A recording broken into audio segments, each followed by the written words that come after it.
What's poppin', players? Welcome back to the Two Penny Gamescast, episode 114. I am your host, Tavin Bothel, here with my good friend and co-host, Connor Elliott. Say hello to the people, Connor. Hi. Hello. Connor, how's your week been, my friend? Well, pretty good, though it's not over. It's far from over. You are quite correct. Doing something different today. Ladies and gentlemen, I'm going out of town this weekend, so I'm not going to have access to my computer and normal setup and stuff. So we are recording the podcast a couple days early. It is currently Thursday, September 22nd, 4:12 in the afternoon. And I won't be here for Sunday when we normally record the podcast. So if something breaks late night Thursday or Friday, anytime Friday, we missed it. So sorry, even though this podcast comes up Monday, 8 a.m. Central Time. So we might miss a story or two. We'll try our best. But stories of what, you might ask? Well, ladies and gentlemen, if you didn't know, this podcast is me and Connor come to you every week, bringing you two topics, two pennies, if you will, concerning the video game industry. And we give you our 2 cents on them. If just some gamers talk about gaming stuff isn't enough for you, we do have real gamers having real gamer moments over on twitch.tv/2pennygames. At least for now, we do, at least. We'll see how things shape up in the future. That's a little hint at one of the stories here today. But every Tuesday, 2 p.m. Central Time, Phil, our good buddy Phil, goes live over at twitch.tv/2pennygames. And Phil is also joining us at the end of this podcast for our What We've Been Playing segment. We're going to be reviewing Neon White. That's right, we finally got around to Neon White, so stick around for that. Or there's also just a breakout episode over on the YouTubes, youtube.com/2pennygamescast, where you can get this podcast every Monday, 8 a.m. Central Time, or mainstream podcast services of your choice. But Connor, enough talking. Let's drop some sense on them. We've got stuff to do. Let's drop some sense on them. So, jumping into our first topic today, as said, we've got some news about Twitch. So, Not so good news. Well, we got some okay news and then some not so good news. So we're gonna start with the okay news because this affects people, but affects them, I think, in a positive way. So we're gonna give them their flowers. We're gonna give Twitch their flowers before we fucking wring their asses through the coals. You know what I'm saying? So, pulling from NPR, Joe Hernandez, Twitch bans some gambling content after an outcry from streamers. Some gambling content has been banned from Twitch after one of its streamers reportedly sold tens of thousands of dollars from fans and fellow streamers in order to fuel a gaming habit. The streaming giant, which is owned by Amazon, said in a statement on Tuesday that it would prohibit content that includes, quote, slots, roulette, or dice games that aren't licensed either in the U.S. or other jurisdictions that provide sufficient consumer protection. Streams focused on sports, betting, fantasy sports, and poker will still be permitted on Twitch. Quote, gambling content on Twitch has been a big topic of discussion in the community and something we've been actively reviewing since our last policy update in this area, the company said. Quote, while we prohibit sharing links or referral codes to all sites that include slots, roulette, or dice games, we've seen some people circumvent those rules and expose our community to potential harm. The policy change will affect sites including stake.com, rollbit.com, dualbits.com, and roulette.com, but the company said that it may identify others that would be prohibited. Twitch vowed to share the full language of the policy update before it takes effect on October 18th. The news comes after several Twitch streamers threatened to boycott the platform after a streamer known as Slicker, whose real name is... Okay, well, we don't need to be doing all that. Reportedly misled people into giving him at least $200,000 to gamble, Kotaku reported. Abraham Muhammad is his name. Muhammad said during a stream on Saturday that he became addicted to gambling in the game Counter-Strike Global Offensive. Quote, don't touch it, man, he warned viewers about gambling.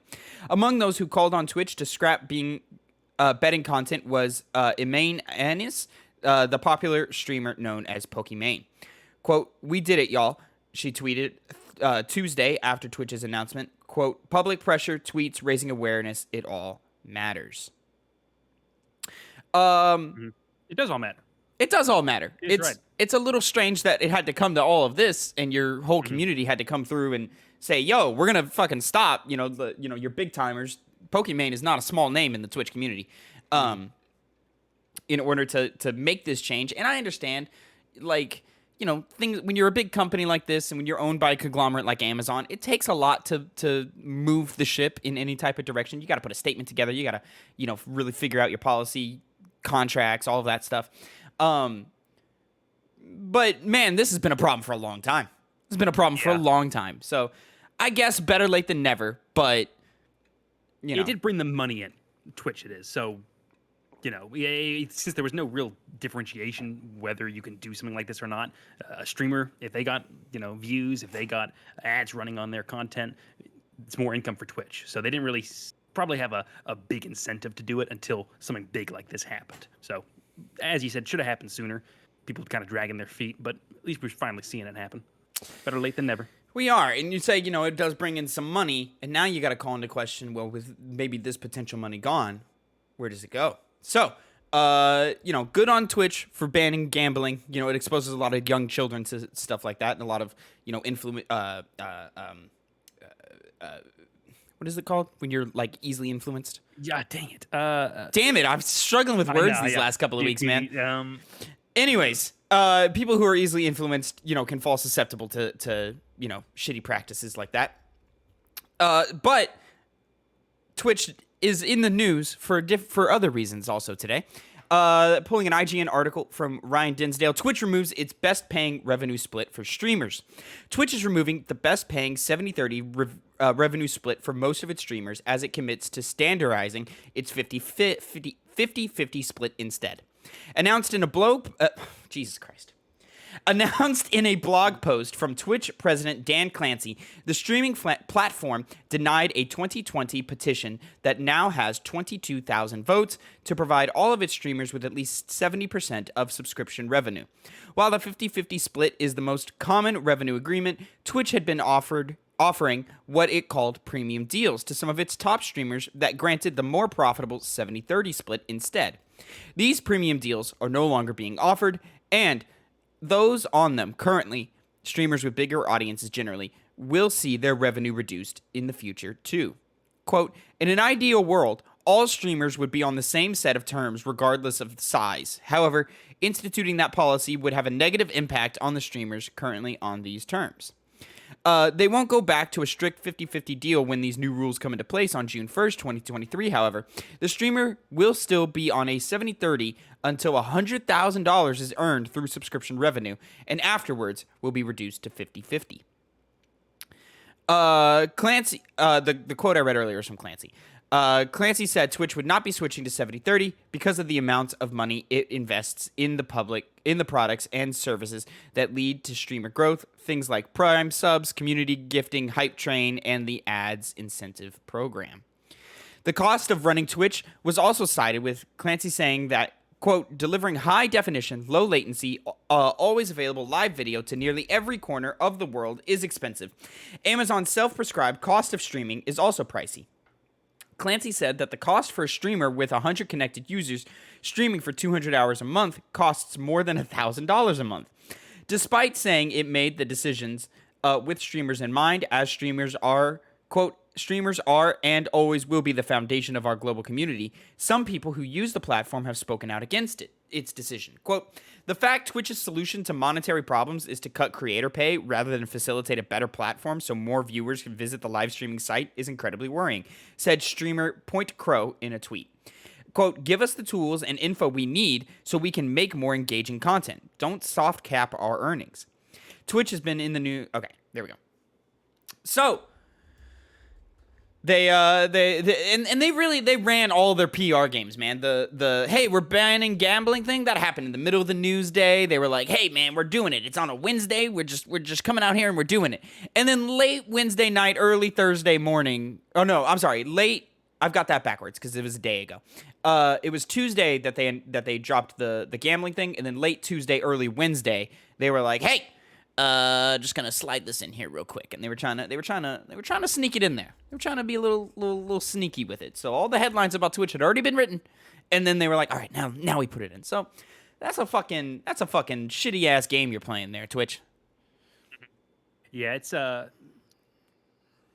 Twitch is owned by Amazon, which is by no means a company that's hurting for money. Go get him, Connor. Go get him, Connor. To bring this whole conversation about, trying to save as much money. I mean, sure, I get what they're saying. They're obviously saving money by doing this.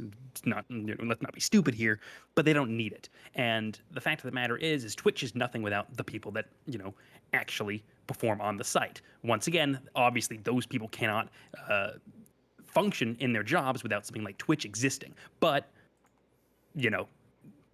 there's other places to go other than just Twitch. So it's a whole market that you have to compete for. So if you're, Amazon, you make tons of money. There's other platforms you can go to, and now you're changing this revenue split to more benefit you. I'm always going to care more about individual people more than I care about Amazon. And it's skewed now in Amazon's favor because they're the big earners. They're the ones who make all of the money. Whereas streamers, even though they can be very lucrative, a lot of them aren't. So changing up this revenue split is just really an obvious cash grab by Amazon. It is, nothing more, nothing less. And I said earlier, the site can't perform the site can't perform without the streamers, and the streamers can't perform without the site. But ultimately, I think there's other sites. There's other sites, and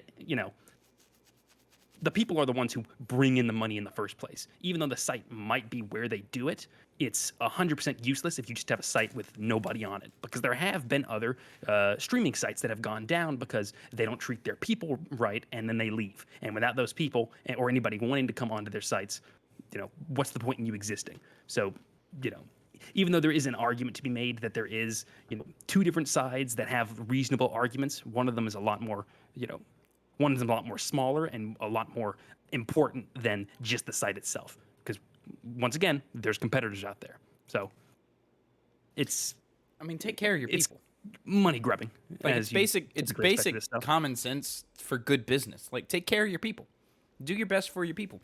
And yeah, you're Amazon. I don't believe that I believe it is costing you money to keep those servers live and all of that, but I don't believe it's actually hurting your pocketbooks that much. No. Like, I don't believe it's hurting your pocketbooks. I 1,000% think Twitch is bringing in way more money than you're losing into it. So, like, what is the problem here? YouTube has already proven itself as a heavy competitor in the live streaming service. And, there's been comings and goings of other sites and so forth, but, like, Twitch, you don't run you're not dominating the game anymore. Like, you're competing now. You are not the top dog. You're right there with everybody else now, or rather, everyone else is with you. So it's like, you really need to, like, think a little more long term with this and really, like, plan out your shit better, because you're losing streamers left and right, as they dip on over to YouTube or dip on over to, Mixer was popular for some years before that got shut down. You're not alone anymore. So act like it. You got to act right, and you got to treat your people right, especially the ones who are bringing in the majority of the attention. So yeah, this is ridiculous, and it's upsetting, and it's just like, y'all, come on now, son. Like, we see the greed. Yeah.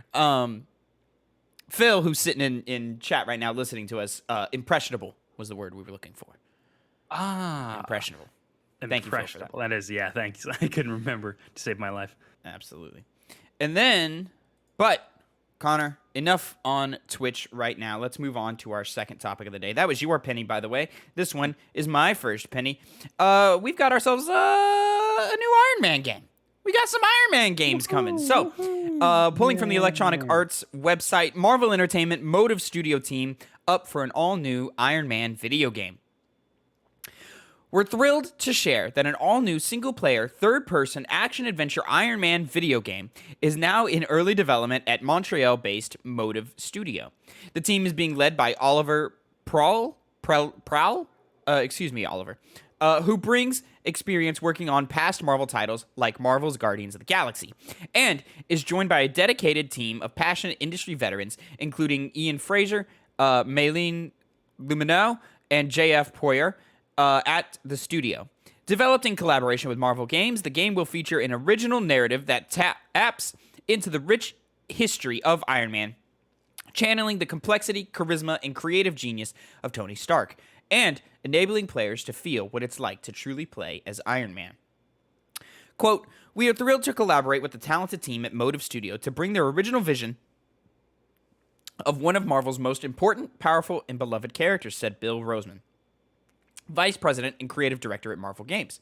Quote, "Their experience delivering both on established entertainment worlds and thrilling gameplay, combined with their authentic passion for the armored icon, will fuel our quest to deliver a love letter to a legendary hero in the form of the ultimate Iron Man video game." Motive Studio brings their talent and excitement for creating fan-favorite worlds for players to explore and be their own hero, with experience developing titles like Star Wars Squadrons and the upcoming Dead Space remake on January 27th. Quote, "It's an honor and privilege to have the opportunity to make a video game based on one of the most iconic superheroes in entertainment today," said Oliver, executive producer. "We have a great opportunity to create a new and unique story that we can call our own. Marvel is encouraging us to create something fresh. We have a lot of freedom, which is so engaging for the team. The game is currently in pre-production phase, and we'll have more updates as we get further along in development." Connor. I'm excited for an Iron Man game. I'm so excited. I'm so jumping off the walls. Well, sarcasm aside, it's I can't really say I'm like giddy with excitement at this game coming, but if it looks good, it looks good. Very early on, it's EA handling it, so it's flip the coin whether it'll actually be good or not. It's nice that we're actually getting an Iron Man game off the back of finding out just pretty recently that there was an Iron Man game that was in development by who was it again, Tavin? I think we covered it on the show recently. Ooh. It was I know it's a hard one to remember. I know. Ooh, fuck. Someone was making an Iron Man game. It didn't pan out. So, hopefully this will take its place as a substitute for whatever that game would have been. We talked about it on the fucking show. We did. I know. I cannot remember. The Just Cause studio. It was canceled by Marvel. So Avalanche Studios was reportedly working on this. This was years ago. This would have been shortly after the movie came out. That's right. I remember this now. Trying to capitalize, but didn't work, obviously. Nope. But now that the title of Iron Man has kind of gone away now after what's happened in the movies, I won't say any spoilers. It makes sense to bring back Tony Stark in some form or fashion since he's not anymore. Sure. No, this is cool. I'm into this. I think their experience with Star Wars Squadrons, which was a solid-ass video game, and their work in Battlefront 2, in the support for Battlefront 2, I think, speaks volumes to the quality of the studio here. I was kind of on my feet and curious about where this Dead Space remake was going as a fan of Dead Space back in the day. But I think them announcing this and, continuing to partner with them and the fact that we haven't heard anything too terrible about the production of the Dead Space remake, I think that means we're in good hands there, hopefully. I think that means, all signs point to that's going to be a quality title. And I think that one will be like the proving ground for the quality of what we can expect with Iron Man. Mm-hmm. Under the umbrella of EA, I can also see, hopefully, that they get some tips and pull some technology from BioWare with Anthem, because, feel about Anthem however you want, everyone did enjoy flying around in the mech suits in Anthem. It did feel good to fly around in that game. And, it was basically an Iron Man game wrapped, surrounded by, the rest of Anthem.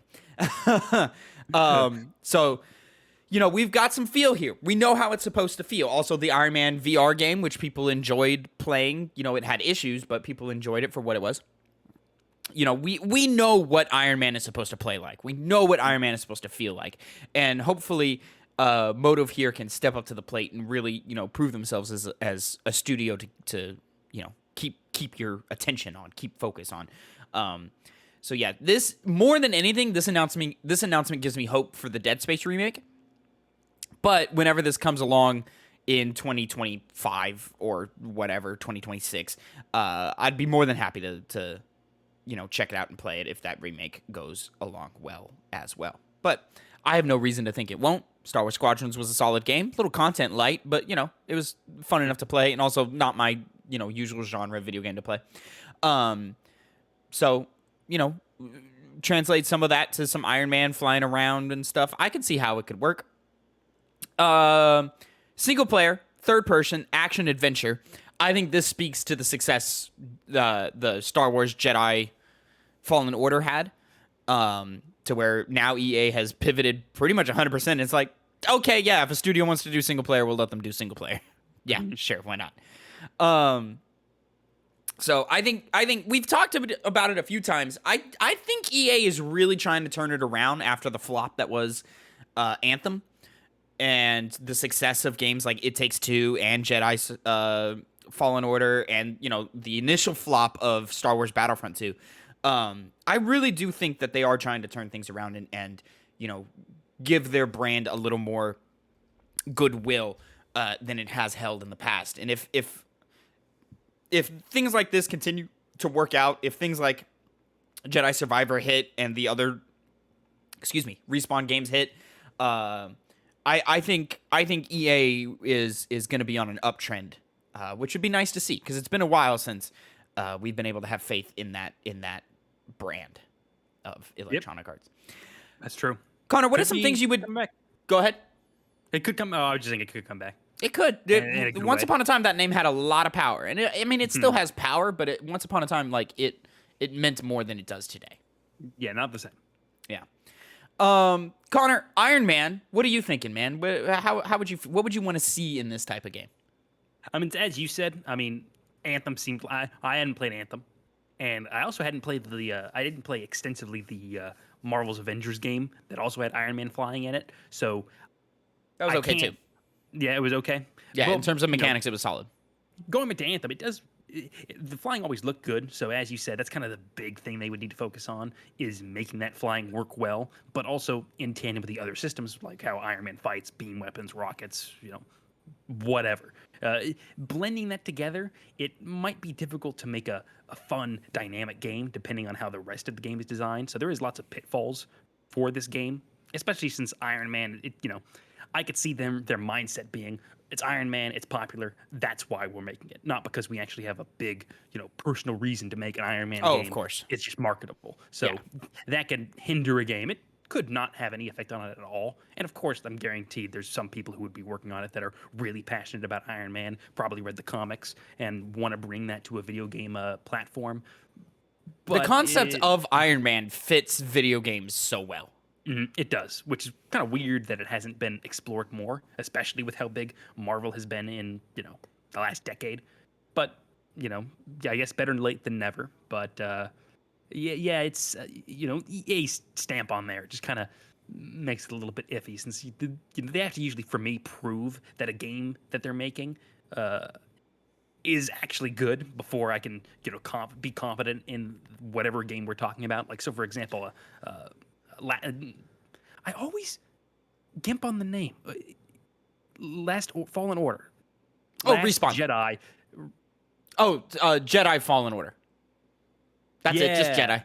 Just Jedi. Yeah, Jedi Fallen Order. Yeah, that game coming out, because the first game was good. The second game, I have a lot more confidence in it. Whereas this one, due to the fact that it is Iron Man and it could be just being made because it's Iron Man, leads me to believe that it could fail. But what they're selling us sounds good, sounds playable. See how it feels when it comes out. Very early on for me to be super excited about it, though.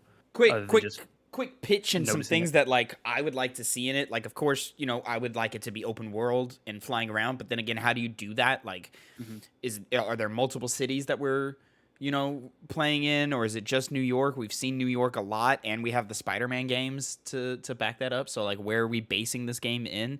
I guess it could be just a linear story, but I think that'd be kind of lame. I want to fly around. I want to feel like I'm flying around and doing crazy stuff as Iron Man, and have the freedom to do that at all times whenever I want. But then again, what do you do in the city as Iron Man? Because stopping carjackings seems a little too small potatoes for him, unlike Spider-Man. So, what are we doing in the open world? I don't know. Those are very complicated questions.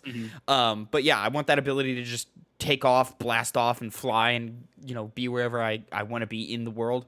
I want the feeling of those lasers, or the repulsors. The feeling of those repulsors needs to match the feeling of every time Kratos pulled the axe back in God of War, where Yeah. like it so much felt like what Thor should feel like, and then when we got to Avengers, like when Thor recalled Mjolnir, it was like almost there, but not quite. I want that feeling of the repulsor. Like we all know what it should feel like, you know? And I really hope they nail that. And then, of course, the flying needs to be, awesome. But, hopefully, they're taking tips from things like the Batman Arkham games and the Spider-Man in terms of traversal and, really figuring out how that movement and those physics work. I understand, using rocket boots is a little different than those two. But, still some lessons to be learned for sure. One thing that I just kind of thrown out into the ether that I would really, really like is full suit armor customization. Let me pick the style of my helmet. Let me pick the style of the chest piece and the style of the like almost like Halo Spartan armor, like how in depth you can get with that. I kind of want that for the Iron Man game. I think that'd be really cool. Yeah. I don't maybe not playing with different color schemes. I think keeping the color. Well, no, because Iron Man does play around with some color schemes every so often. Yeah. So I don't know. Just some full customization of that I think would be really cool. As opposed to, like Spider-Man, you have the different suits, but like there's so many iconic Spider-Man suits, and Spidey's suit is so complex in design that it's already hard to like customize that. So here's some presets. Whereas with Iron Man, like I really do want it to lay out like like a Spartan armor from Halo type stuff. So I'm hoping we see, a lot of stuff like that in there.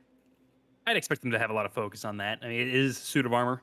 Armor is very customizable in video games and in real life. So, but we also we have other that. examples of stuff like that. Like I'd be perfectly fine with the Mass Effect, like how you customize your armor in Mass Effect. I'd be perfectly fine with seeing that in there, like that type of system as well. Where it's a little less in depth, but there's pieces to it, and maybe it affects some RPG mechanics or something. I don't know.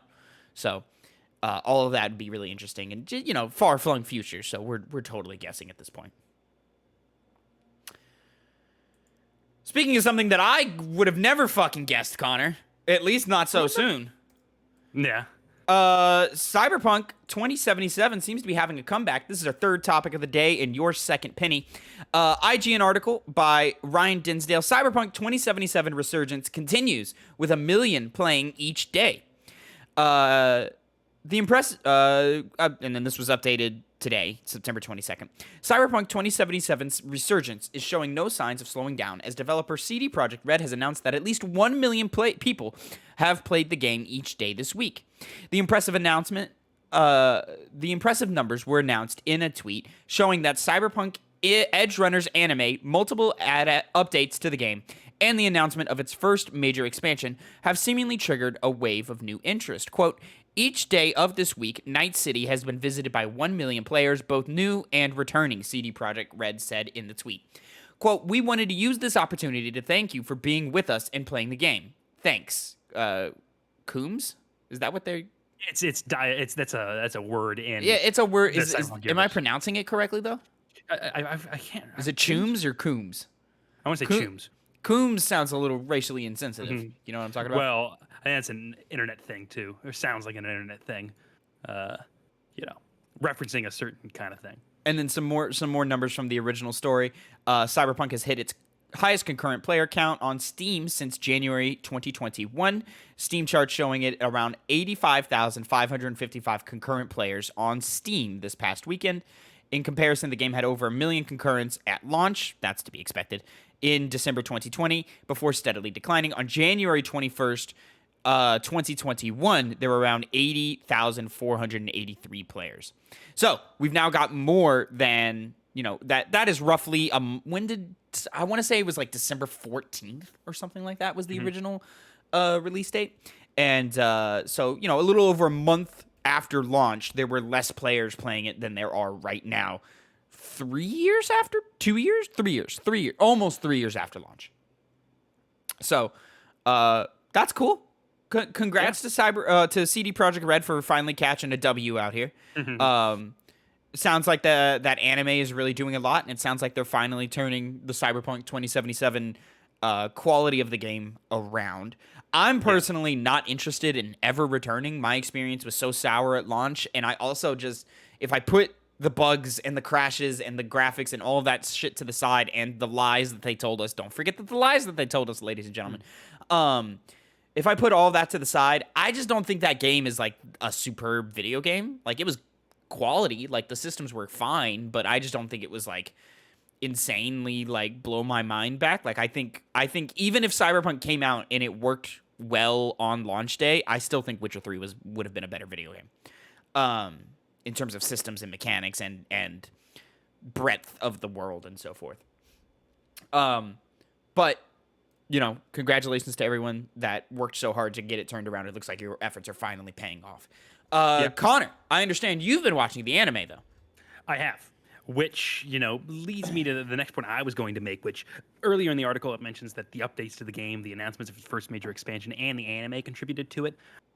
Based on what I've been seeing, because this has been clouding my Twitter feed, it's mainly the anime. By and far, it's the anime. Because I watched the first 3 episodes, and I understood immediately why. Because after those 3 episodes, I wanted to start playing Cyberpunk again, because the universe is rich. I mean, we've always known that, and one game you shouldn't spoil that, but the anime, the first 3 episodes, put that more into perspective. It is seriously quality, and I'm really excited to watch more.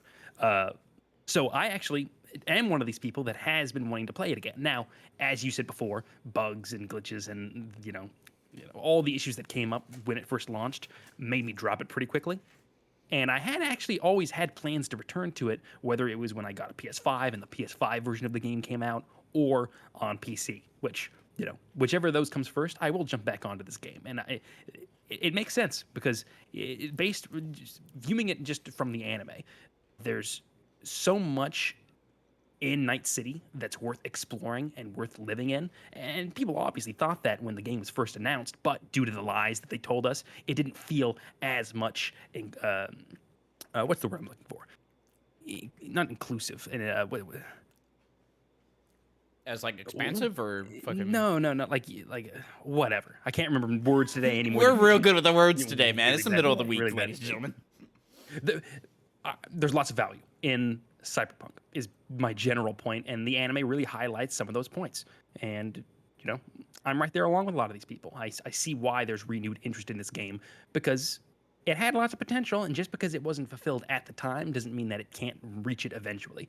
That really depends on CD Projekt Red and how they handle the game going forward.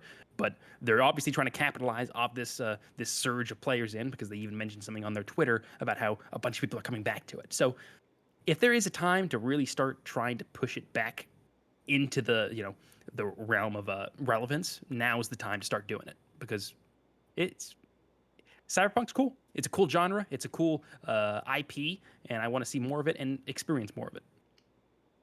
So I'm pretty hot on all this. I'm just imagining the execs over at Sony just like fucking rubbing their palms together. They're like, yes, our Last of Us experiment is gonna work. That remake was such a good call. We're gonna have so many players next year. All right. Man, I hope the Factions multiplayer game comes out before or while the HBO show is going, because how great is it going to be able to watch the newest episode of Last of Us and then hop into the game, you know, and you know, fight for survival with my friends or something. It's gonna be so dope. Anyways, it'd be smart if they could do it. It would be smart if they could do it. That'd be some really good multi-medium collaboration. You know what I'm talking about? Mm-hmm. Yeah. Anyways, moving in to our final topic of the day, something I didn't see coming from a mile away, and my final penny of the day. Ladies and gentlemen, VideoGameDunkey is trying to save video games for us. He put out a video on his channel and launched a website called Bigmode, bigmode.com, I believe, in which he is trying to invigorate the indie game dev scene into, you know, work under this new publishing company that he's starting, and he's hoping to give, you know, small little indie devs a chance to make some noise and make a big splash, and, you know, he'll probably promote it with his channel with millions of subscribers and so forth. So and, you know, he promotes, you know, this idea of, I'm sick of all these lazy video games. I want, you know, creativity and ingenuity, and I try my best to shine light on games that, you know, express this and so forth. And, you know, he gives the whole like pitch as to why you should come to him for your video game idea that you have. So any video game devs that are out there, bigmode.com, go check that out and see if any of that attracts you. My only thing about it is we've seen the YouTube / the video game influencer step into this realm before. I mean, it was just a few months ago where Dr. Disrespect was getting fucking torn apart on Twitter because he showed off his new first-person shooter that looks like a first-person shooter early in development, but not, on the same spectrum of Call of Duty, and he was pitching it as the Call of Duty killer. I think Dunkey's making a smart move by trying to put him alongside the indie games dev scene and not try and compete with things like Call of Duty and Far Cry and stuff like that. But he absolutely takes, an opportunity to dunk on, no pun intended, dunk on, those big major AAA releases and so forth. So I don't know, man. Like, I'm sure there are big expectations from himself and from the community for this venture, but I just don't see him actually making as big of a wave as he probably wants to make with this. Yeah, I'm pretty much right there with you. I mean, it's as you said before, people have tried to get into this sphere before. People like Dunkey, and it doesn't really work. And then I'm not saying this isn't going to work because of those things, but it doesn't really, it doesn't really make a difference. As impassioned as he was in his video, whether this will actually be a successful company and do good work remains to be seen. I'm not gonna dunk on him too. Damn it, that was It's so hard not to say that. Yeah, yeah. I'm not gonna try and insult his vision because it does seem sincere. It does, and yeah, it seems very sincere. And I wouldn't what you would call a Dunkey fan. I actually disagree with his opinions and his approach to his content a lot. So he's not the kind. So just that brand of Dunkey's video game publishing company, doesn't really excite me or make me jump up. But hey, if he produces good games and gets people's visions into an actually marketable game, good. No real issue with it. I just hope this will be another example of like dudes on the internet who like call game devs lazy and so forth. Like, I hope this will be another example of like, yeah, motherfucker, it's not as easy as you fucking thought, is it? Yeah. Which, once again, credit to Dunkey. I don't think I've never seen him try to make that claim. Like, oh, I know what I would do. I can make it all good and everyone else is bad. He doesn't usually attack developers specifically. But he often, I've heard him, take the lazy excuse or whatever. But he also, I like you. I've seen quite a bit of his content. I'm subscribed to his channel, and I enjoy his input on some games and so forth. But like you, I often disagree with him. Mm-hmm. And even when I do agree with him on certain points, or when I do think that he's making solid points, I usually have, a different perspective on those things. But when he decides to, get serious and put his critical hat on, I think he's solid. But, does that translate to actual production, actual development, actually, getting a product out to the masses and onto storefronts and getting people to care about it? We'll have to see. So if I were to guess, these first few titles that he puts out are probably going to be pretty, I'm not going to say cheap, but, pretty, short funded, pretty, small, pretty janky. But, maybe there's some quality there. And then, if he doubles down and commits to it, maybe we see the birth of a new indie game publisher that, is something we can, look to as a quality, title or a quality brand for quality games. But as of right now, it's wait and see. None of this comes out easily. But as of right now, I'm feeling like maybe this again feels like a YouTuber biting off more than they can chew. But we'll see. Yeah. I like you. I think his heart is in the right place. I just don't know if he's actually built for it. So, ladies and gentlemen, that is it for the news segment of the game. And now we're going to pull Phil in here to talk about some Neon White with us. So here we go. Just 1 second. Let me do a couple of little fucking things real quick. Bada boom. Phil, are you with us, buddy? I'm here. He's here, ladies and gentlemen. All right. So here, just a second, because we do these breakout reviews and so forth. We ready to talk about some Neon White here, gentlemen? Oh yeah. Oh yeah. Oh, 3, yep. 2, 1. What's poppin', players? Welcome back to another Two Penny Games review. This time, Neon White. I'm Tavin Bothel. I am your host here with my good friends and good co-hosts, Connor Elliott and Phil Shoemaker. Say hello to the people, Phil. Hello. And say hello to the people, Connor, who's sipping on some water, Connor Elliott. I already said hi earlier, so you're not. He gonna did get say it hi wrong. because this is a part of the Two Penny Games Cast, episode 114, which you can find on mainstream podcast services of your choice and youtube.com/2pennygamescast every Monday, 8 a.m. But, gentlemen, an indie game that came out quite a few months ago at this point, but we've been playing it all week, and we can't get enough of it. It's some Neon White. For those of you who don't know, Neon White is a first-person shooter, but put an asterisk next to shooter. First-person shooter platformer game in which you're running through a level, you're shooting demons, you're jumping over platforms and so June forth. 16th, 2022. What's up? It came out June 16th. June 16th. Thank you for that. And then you're just trying to race yourself to the goal. It's a very time trial based game. Get the best time possible, replay levels a whole bunch of times and so forth. But me, Connor, Phil, we've been playing it and we've been having a fucking blast competing over levels and times. It gets real competitive. Real competitive. Yeah, we had a session last night that started at 9 o'clock and went all the way till like 1 o'clock in the morning, 1:30 in the morning of us just going back and forth, trading times and levels and all that. So here, let me skip ahead in the footage here. Bada boom. So yeah, this is the first like opening hour or so of the game, first couple of levels and so forth that I was playing. Wait a second. Yeah. One second. Why Yes, are sir. you going to the left? That is the most unoptimal way to go. It is the most unoptimal. It might have been my first time Oh, touching yeah, the I'm not fucking watching game, the stream. Connor. Anyways, so to just get it out there first and foremost, I think this game is great. I think it's a fucking blast. I'm having so much fun with it. I think its design is fantastic. Its systems work beautifully. Its level design is so immaculately good. We're just running through, exploring levels, like trying to find the best shortcuts and optimal routes and stuff to go, and it all feels so good and so natural. And it's that constant feeling of, fuck, okay, one more run. No, I can do that better. I can do that better. I can do that better. Oh, yeah. Again and again and again and again. And just the competition of the literal microseconds we are having trying to get to the end goal is just nonstop and so much fun.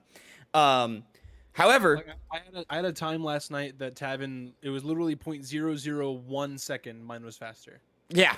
Just, That's I think I aggravating, spent like 20 minutes trying to beat that time and couldn't do it. Yeah, I was and like, fuck it, Phil. You it's have like it. attempt number like 30, and you get that close, and you're like, oh, I beat my time. How close is it? And then like you look at the leaderboard, and I'm like, I don't even know what. Like that's not a millisecond. That's not whatever. It's a. I think is that a microsecond? Is that what that's called? I don't know what to call it. It's called a quadrillisecond. Jesus.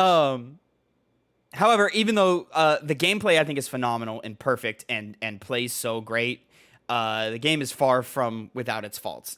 It has this sort of like anime-based, sort of like what are they called? The narrative games that like the text pops up, like the Doki Doki Literature Club. What are those called? Visual novel. Visual novel. It's got like this like visual novel presentation with its cutscenes and so forth. And I think all of that is just atrocious. The voice acting is quality because, it uses guys like Steve Bloom and a bunch of other really talented voice actors. But the dialogue and the writing and the tone and the length of every cutscene is just atrocious. And it is it is painful watching over this old footage. For context, these are levels we were literally just going over again last night, and we've like cut yeah, down like so much 20, time. 21 seconds or 21.65 seconds took me to complete. We beat that level in under 9 seconds now. I was gonna say we're sub 9 at this point. Yeah. So yeah, I literally, this is something I really don't do as a gamer, but like, cause I love narratives. I love stories. I love, just sitting back with some characters and stuff. I love things like The Last of Us and Uncharted and God of War and Persona. I'm a huge Persona fan. I'm skipping every single one of these cutscenes because I cannot stand. Every time it makes me stop playing the game, I want to put a bullet in my brain. Like it is, I think, atrocious, and I think it really holds the game back. And honestly, it would be so much better if the cutscenes weren't so long. They can get up to like 5 minutes long, and it's like I'm done listening to these people talk. Like I want to get back to improving my times. Can I do that, please? I think I made it to like the end. There's like chapters, whatever, from like you completing levels. I think I made it to like the end of the first chapter before I was like, "Fuck this." Yeah, I'm no, skipping all absolutely these not. fucking dialogues. Yeah, I might have made it 3 or 4 missions in, and I was like, I just don't care. I can't bring myself to care. You see, I am an actual gamer, and regardless of the quality, I will listen. I will read the voice lines because it's what I do. In the same way that I restart Chrono Trigger over after going through it so far in, and then having to do it all over again. Connor, You you're saying that? You saying that you're a real gamer? How many of the records do you hold? Woo! Currently? Get his ass! Get his ass! You see, the issue with that is that my mouse, listen, it has an issue it's his where mouse. when I'm moving Mouse. it, It's his mouse. it'll stall. It'll stall for a second, and that, as you guys know, can ruin your time entirely. Sounds like a skill So, issue. I don't know what to tell you guys. It's just a constant issue that I'm going to have to deal with forever, most likely. And you know, it's good.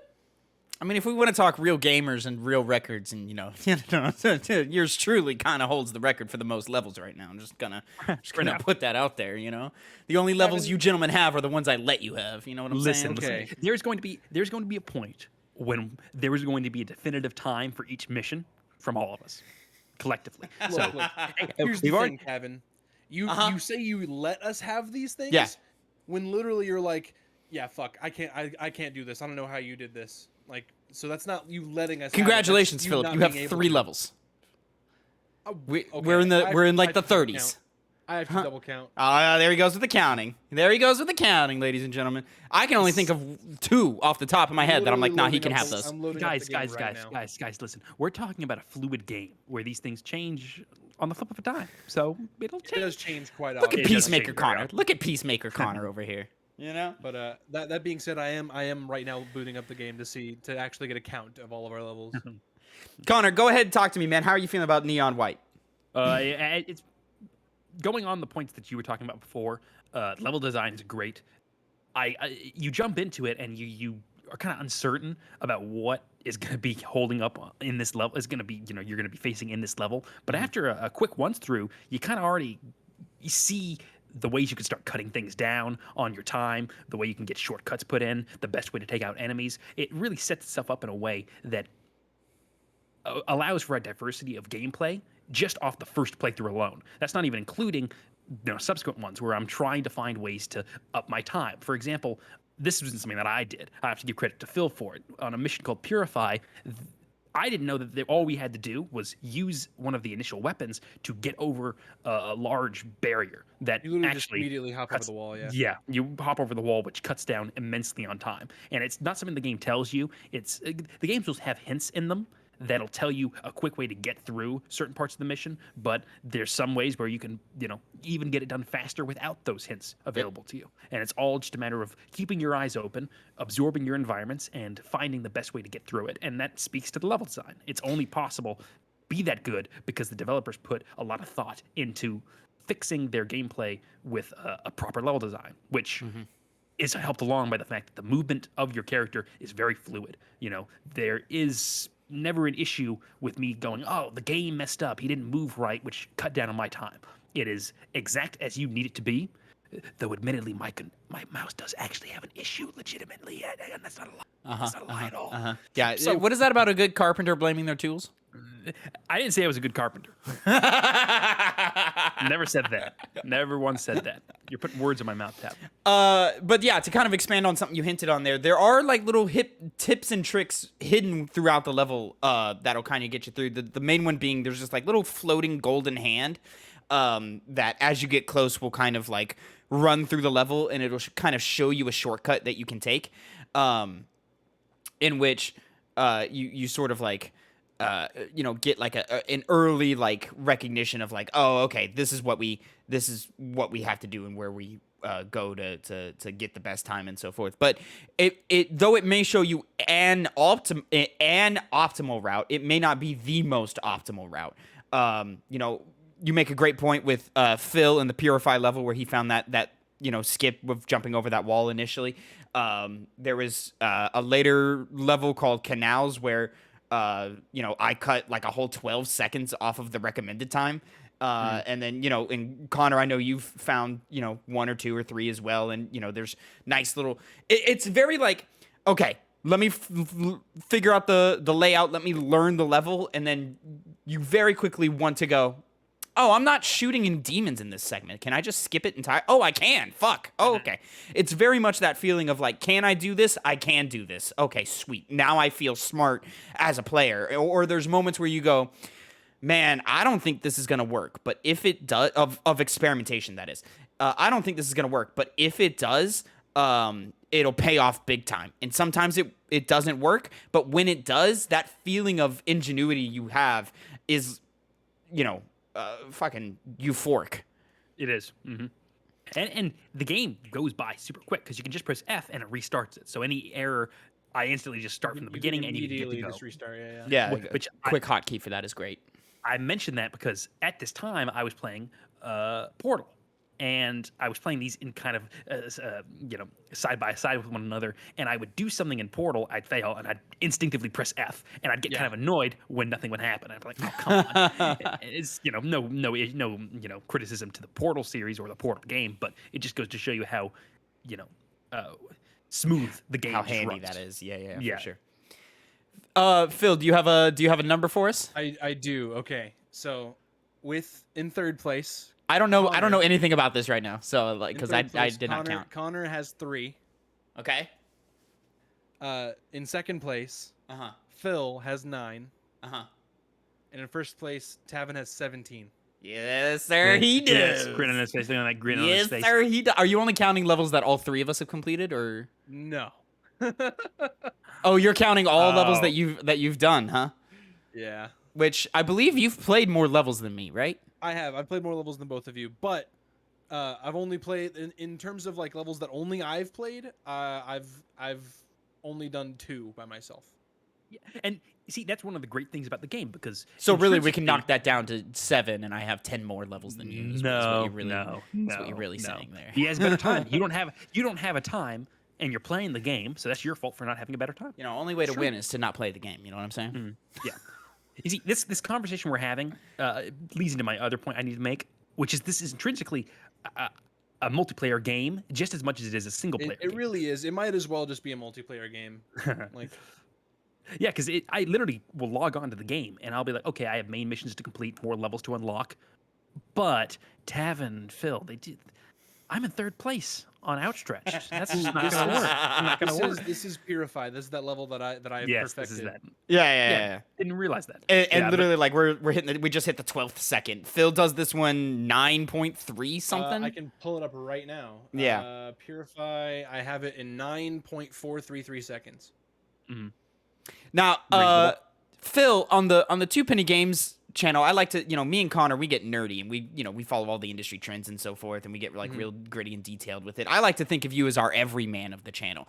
How are you on Neon White Man? What are your feelings? What are your opinions? Where are you at? This game, it's become such like no other way to describe it but like a potato chip or like a popcorn game. Like literally you just there was one level. Ooh, tasty. Oh, here's another one. Ooh, there it is. Ooh.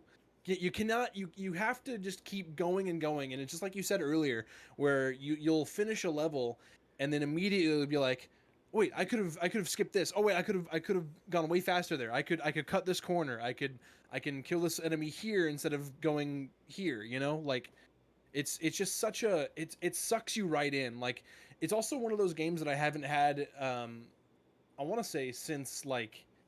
What was the last game that I played that like sucked me in? Like, Cult of the Lamb. For a second, like hopping into it, all of a sudden like 3 hours have gone by. Like, yeah, for sure. Like I'll log in, I'll feel like I've only done like 2 or 3 levels, and all of a sudden it's 4 hours later. Yeah, it joins for me. It joins a very short list of games this year that I've played and I've just been itching to get back to, and I'm itching to have that experience. And it is to the point with us right now where like, we're jumping on a Discord call and we're getting the 1-to-1 time reaction of like a Mm-hmm. what level are you working on right now? No, fuck you, Oh, you're you not getting that fucker. level. Yeah. And then it's a very quick fuck, I didn't get it, fuck you, Phil, fuck man, Connor, you think you're fast, don't you? No, you're not fucking fast, motherfucker. And then Changes like constantly. and then like Connor will be quiet for about 5 minutes and we'll be like, Connor, what are you doing? And he goes, nothing, don't worry about it. And I go, Connor, what are you We'll be doing? And he goes, quiet. oh, nothing, I just beat your time on fucking Yeah. bounce or whatever. And I'm like, man, fuck you, I worked really hard for that time. And then you got to go back to it. And Yeah. It just goes over and over and over in a fun way. And Yeah, like, absolutely. Before the other day, before last night, or like whenever we hopped in the Discord call, me and Tavin, like it was really before Connor kind of dove into it. Me and Tavin would just like throughout our day for a couple days, we would just send each other a DM just saying the name of a level, Yep. and we'd be like, "Fuck." Yep. So I think I was on my way to the grocery store and I got Phil texted me and he was like, I don't know, climb or Stomp. whatever. Yeah, stomp or whatever. And I was like, motherfucker, I worked really hard on that time. I still hold that time, by the way, on Stomp. I'll get to you. Don't worry about it. You won't have it. I haven't tried to get a big one on stop, I don't think. I was busy knocking other shit out. And then oh, I totally lost it there. Mhm. Somebody jump in Lost because I train of forgot what I thought. was saying. It's also like it's great because there's so many different ways that we've found to tackle levels. Like we'll like last night there was a couple times I was like, ooh, I feel really good about this time. Let me show Tavin what I just did, and then I went through, or Connor as well. He hopped in for Purify, but I think specifically Purify, and then what's that place called? Glassport. Yeah. Fucking where I just go off the beaten path, and I'm like taking my own little route, and just for that matter, even I think even deeper into us having our own thing, canals, Yeah. like that level. I mean, just us, we're just naming levels at this point. But the point is, like, we've dove in so deep where we're like, oh my god, you went this way? Oh no, I didn't do that at all. I did this. And like, there's so many different ways, and our times are so close. Like, it's, I think on Canal specifically, it's only like me and Tavin have almost, they're vaguely similar, but we take different routes to get to the place. Yeah, But it's Phil a second knock. uses a skip that I don't utilize at all. I take a path that's a little more consistent and a little more like easier to pull off, but it's still like, the difference in second times difference. there it was nuts. And the fact that like we were able to find our own creative solutions, and Connor even had his own thing going on. So the fact that like we were able to find super optimal times played out very differently in those levels was fucking fantastic. And you know what the crazy part is? There's 12 total chapters. I just started chapter 4. There's 12? Yeah, There's 12. there's a lot. Fuck, man. We've barely seen a barely third of the scratched content. surface. Whoa. Okay, I recently saw the trailer for it again. Yeah. There's guns I have not seen. Yeah. Yet. I'm There- like, oh, I saw two. I saw a shotgun, and I saw a rocket launcher. Mhm. The I've seen the shotgun is rocket launcher. is like the sniper Godspeed that like Yeah. makes you like go really fast forward. But the shotgun, you can aim it. Oh, You can like Interesting. direct yourself. Like you can like go up with it. Okay, cool. And then The rocket launcher, it's alt fire. It's a zip line. God you, damn. like- you, See, like, I thought it I thought there was like clamps five. onto a wall. I thought there was like 5 sets of missions, and I was like, that seems like an appropriate number. 12? Like oh man, we can barely Some of call them are this a long- review. Some of them are longer than others. Like the one I'm on right now, chapter 4 only has 3. Oh, okay. All right, that makes a little more sense. All Um, right. But the bigger ones have like 10. Yeah, I was gonna say there's like in the first 3 sets, there's like 10 missions in each of There's those. 10 missions in each. Yeah. Yeah. Okay, I so think- I we've think bitten there's, like, a boss sizable fight chunk. at Yeah. the end of chapter 4. Oh, I think boss there's fights. 3 boss fights total. One at the end of chapter 4, and I assume end of 8, and then I assume end of 12. 12 probably, that would make sense. that But would even make on top sense. of that, like, and it plays into the element of the game that I've already said I'm not too hot on, and the other guys have also mentioned that it's not great. The story stuff, like, there are gifts hidden throughout every level that you Oh, can yeah. collect, and you have to go off the beaten path, and you're gonna lose. It's not for time; it's for getting the gift. But there's like hidden gifts in every level that you can go off and The game, go the game find. even knows that it's like not part of the level because it resets you. Yeah, as soon as you pick it up. And then you give those to NPCs. You give those to your friends that talk to you in between missions and stuff. The and other then that, neons. yeah, and that unlocks extra dialogue, which why the fuck would you want to listen to that? Or, you occasionally get a side mission for them in which it puts you in sort of not like really a time trial mission like the ones that we've been, gushing over, but still a really cool, really well designed little obstacle course. It's more like an obstacle course than it is a time trial. Yeah. In which you're just like, oh, this is kind of cool and neat, and they're just playing with mechanics in ways of like, oh, let me, nail this three-peat jump in a hallway of spikes, and if I fuck up, I have to start over type stuff. Yeah, and like each character kind of has their own gimmick. Like Violet, the purple one, she has like spikes in all of her levels that like will either like come down to crush you, or like it's on the ceiling so you can't jump too high. Yellow is like you can't use the alt fire of any of the weapons. Getting through jumping and shooting. Yeah. Classic. And then I think red is just like more skill based, just like not really shooting. It's more just movement. From what I've seen anyway. Yeah, hers is kind of undefined. I was trying to put her into a category since Violet and Yellow are so different from one another. Yeah, very different. Red, I think Red's just supposed to be a side content. Just do the mission normally. Using abilities and whatnot. Those are the only ones that I've done side missions for. I don't know if there's more like side missions for characters. There's more characters than that, but like from what I've seen, it's just dialogue that you unlock from getting them gifts. Yeah. But like I really cannot harp on it enough, man. I really think the dialogue is just atrocious in this game. Like, yeah, it's not good. It's funny to me. It is grating on the ears to me. Like I really don't like it, and that's not disparaging of the talent. The talent is good. It's just I don't think it's there. It's the words and the scenarios and the plot that I'm like, can we stop, please? But they do, to its credit, they make it really easy to skip these cutscenes. You don't have to pay attention to it. There's nothing vital in the cutscenes that translates to gameplay. It's not a moment of like, oh, fuck, I skipped that cutscene and now I don't understand the mechanic in this next level. Like, no, you understand the mechanic fine. Like, it's just that, there's just this dialogue there if you want it that, sorry to interrupt you, but watching you do Glassport this way is painful. Ridiculous. Like I saw you went the entire like long way. Oh yeah. Phil, really remember when you couldn't find the skip and I Yes, I had to give you little hints? I do remember. Yeah. Because I couldn't even see the like little hand eye that showed you the shortcut. Yeah, and then it's also worth noting, just because we haven't, you get a medal at the end of every level, a bronze, silver, gold, platinum, and then if you get your time really low, and we've only unlocked a couple of these, there's a hidden red emblem, which is like a perfect time or whatever, like a dev competing time or something, I assume. Which like I've got five red medals. That sounds about right. I think I might have one or two more, maybe. But yeah, that sounds about right.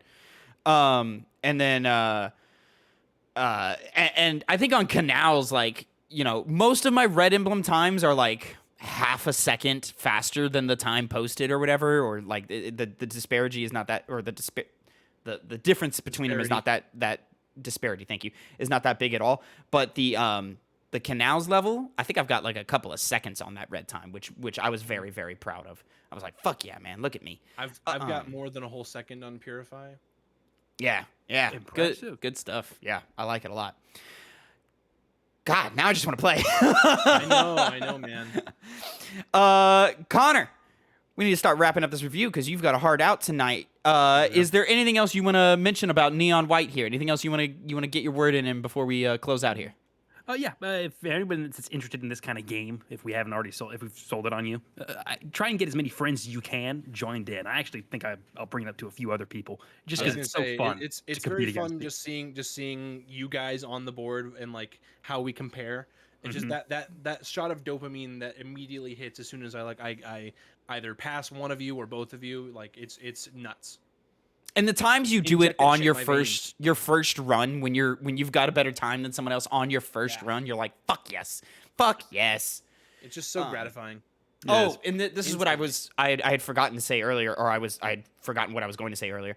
The shot of dopamine you feel when you go, of like, fuck, how did he beat my time by like 3 seconds? I didn't even know you could do that level any faster than the way I did it. And then you go in and you go, oh, it's this, and then you do it immediately. That first run feel of like, oh, I just knocked 5 seconds off my time and took that level back. Yeah, it's fantastic. It's great. I'm super in love with the gameplay and the mechanics of Neon White here, and the style of the game is cool too. You know, obviously minimal, not a lot going on, but I think the game still looks good, and you know, it's very very Mirror's Edge in its design, in terms of like how it uses its colors and how it sort of like trains you to take your paths and so forth. So yeah, very, very impressed with this game. It's going to be ranking very high in my list at the end of the year. Yeah, it's easily in my top 5. I have to look at my list. But yeah, it's a great game, and do not skip out on this game. Definitely a must buy. Yeah. Phil, any last words for you, sir? I mentioned it earlier, but we were talking about like the dopamine hit of like doing it first try or whatever. When I was showing you how to do, not Godspeed, Purify. Yeah. And I like pulled it up in the first try. I showed you. I beat my time right then, and I was like, yeah. oh fuck, there you go. That's just a good feeling, you know. Just by accident, like not even trying. Oh fuck, there. I did it. Yeah. Ladies and gentlemen, that is it for our review of Neon White. And if you've been watching the whole podcast, that is it for the Two Penny Gamescast episode 114. Remember, you can catch us Monday, 8 a.m. Central Time, youtube.com/2pennygamescast, or mainstream podcast services of your choice. You can also catch us live every Tuesday at 2 p.m. Central. Phil goes live over at twitch.tv/2pennygames, in which we just play a variety of games. I'm trying to circulate back in there, but my schedule's hectic, and for whatever reason, like, I'm trying to figure it out, but for whatever reason, I'm having trouble streaming from where I'm at right now. So I don't know if it's my computer, if it's the OBS that I use, or if it's my internet connection, but I'm gonna figure it out. I'm gonna get back in there as soon as I can. But until then, Phil is holding it down on the Twitch side. Please go check all of that out. We've also got reviews. Sorry, I was gonna say, I believe this Tuesday I'm gonna be playing a couple games with our buddy Jordan. I'll either be playing Multiverses or Omega Strikers, possibly even the new Gundam Overwatch game. Fantastic. Yeah. Check that out. Twitch.tv/2pennygames. 2 p.m. Central Time is right. 2 p.m. when we're going live. Yeah, that's usually when I do it. Yeah. Yep. Fantastic. You can also catch reviews. In terms of new stuff, we've got The Last of Us Part 1 review up right now. In terms of old stuff, me and Connor just got done reviewing Chrono Trigger. So go check that out, youtube.com/2pennygamescast. And next week, Phil and Connor, I believe both mentioned it earlier, we're playing through Portal for our 2 Penny Book Club show, where once a month we all sit down and we play a video game and we review it and rank it amongst other ones. We've done Last of Us, we've done Resident Evil 4, we did Chrono Trigger, and now we're doing Portal. Phil is joining us on that show next week, so please come watch, enjoy all of that, play alongside with us. Portal's only like 2 hours. Easy dub right there, ladies and gentlemen. I literally I did already mine on beat it stream last week. These two guys have already beaten it. I'm gonna beat it, sometime in my free time this next week. I'm not really like stressing about it. But yeah, that'll happen. So join us next week for that. But until next time, have a great time. And gentlemen, say goodbye to the people. Bye. Bye now.